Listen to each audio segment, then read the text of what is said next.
On this 20th anniversary of World AIDS Day, I think it's appropriate to look back for a moment to when this day was first observed. In 1988, when ministers of health from around the world first had the notion to set aside a day to highlight the threat of HIV/AIDS, they faced widespread ignorance and fear. Back then, many refused to even acknowledge the existence of this disease, let alone the devastating impact it was having on families and communities around the world. Today, because of the work of people like you, women in Kenya who were widowed by the disease and once shunned by society have banded together to support and empower each other. Scientists around the world are discovering and engineering new medicines to give people with HIV/AIDS another chance at life. NGOs and faith-based institutions are marshaling the best of the human spirit to help those affected. And world governments are coming together to address the humanitarian crisis the pandemic has left in its wake.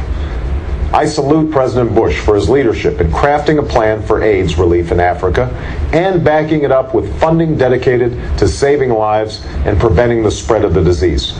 And my administration will continue this critical work to address the crisis around the world.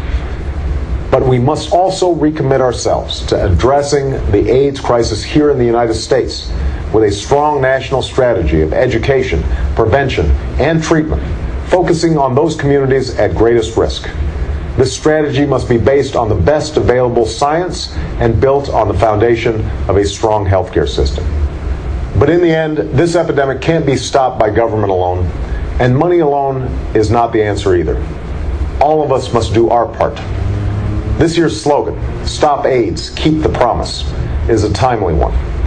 In the Apostle Paul's letter to the Corinthians, he asked, "If the trumpet does not sound a clear call, who will get ready for battle?" We as leaders must continue to sound that call and encourage others to see themselves as leaders in this fight.